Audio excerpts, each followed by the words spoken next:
வெளிநாட்டு வேலைக்கு இன்டர்வியூக்கு போகும்போது நம்ம என்னென்ன விஷயம் பண்ணணும் அப்படின்றத பத்தி தான் இன்னைக்கு பார்க்க போறோம். ஃபர்ஸ்ட் நாம எந்த கம்பெனிக்கு இன்டர்வியூக்கு போறோமோ அந்த கம்பெனியை பத்தின ஃபுல் டீடைல்ஸ் தெரிஞ்சுக்கணும். அது எந்த மாதிரி டைப் ஆஃப் கம்பெனி, கன்ஸ்ட்ரக்ஷனா, மெயின்டெனன்ஸா, ஆயில் அண்ட் கேஸா, இல்ல வேற ஏதாவது ஜெனரல் ட்ரேடிங் கம்பெனியா, அது மாதிரி அது என்ன டைப் ஆஃப் கம்பெனி அப்படின்றத தெரிஞ்சிருக்கணும். அப்புறம் அந்த கம்பெனியோட ஆன்கோயிங் ப்ராஜெக்ட் என்ன, அப்கமிங் ப்ராஜெக்ட் என்ன அப்படின்றதையும் தெரிஞ்சிருக்கணும். இது எல்லாமே அந்த கம்பெனியோட வெப்சைட்லயே இருக்குங்க. ஜஸ்ட் நீங்க கூகுள்ல அந்த கம்பெனியோட நேமை கொடுத்து சர்ச் பண்ணாலே போதும், ஃபுல் டீட்டெயில்ஸ் வந்துருங்க. இதை முதல்ல தெரிஞ்சுட்டு வரணும். ரெண்டாவது விஷயம், என்ன வேலை, நம்ம அப்ளை பண்ண போற வேலை சம்பந்தமான டீடைல்ஸ். உதாரணத்துக்கு அக்கௌண்டன்ட் அப்படின்னா ரெசியூம்ல அக்கௌண்டன்ட் பத்தின வார்த்தை மட்டும்தாங்க இருக்கணுமே தவிர வேற எதுவும் இருக்கணும்ன்ற அவசியம் இல்லை. எக்ஸாம்பிளுக்கு நம்ம டெலிகாலிங் பண்ணியிருப்போம், இல்ல டெலிவரி ஜாப் கூட பார்த்துருப்போம். இதெல்லாம் ஆட் பண்ணணுன்ற அவசியம் இல்லைங்க. நெக்ஸ்ட் படிப்பு.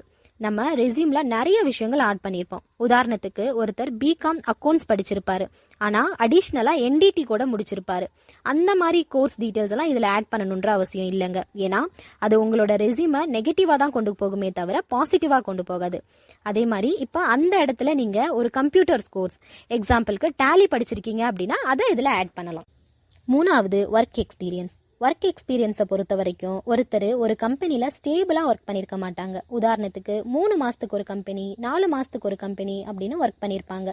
அப்படி இருக்கவங்க லாங் டியூரேஷனாக இருக்கிற ஒர்க் டீட்டெயில்ஸ் மட்டும் ஆட் பண்ணாலே போதுங்க. மினிமம் 1 இயருக்கு மேலே இருக்க டீட்டெயில்ஸ் மட்டும் ஆட் பண்ணுங்க. ஏன்னா 1 இயருக்கு கீழே நீங்கள் ஒர்க் பண்ணியிருக்க டீட்டெயில்ஸ் ஆட் பண்ணும்போது இந்த எம்ப்ளாயி ஸ்டேபிளாக இல்லை அப்படின்ற ஒரு இம்ப்ரெஷன் வந்துருங்க. இதே மோர் தென் 1 இயர், 3 இயர்ஸ் அப்படி இருக்க டீட்டெயில்ஸ் நீங்கள் ஆட் பண்ணியிருந்தீங்க அப்படின்னா இந்த எம்ப்ளாயி ஸ்டேபிளாக இருக்காங்க, நல்லா ஒர்க் பண்ணியிருக்காங்க அப்படின்ற ஒரு இம்ப்ரெஷன் வந்துருங்க. இது மாதிரி ரிலவெண்ட்டான டீட்டெயில்ஸ் மட்டும் ரெசியூமில் ஆட் பண்ணுங்க போதும். உங்களோட updated resume, education certificate, experience certificate, passport size photo, இது எல்லாமே 2 செட் ஜெராக்ஸ் எடுத்துக்கோங்க.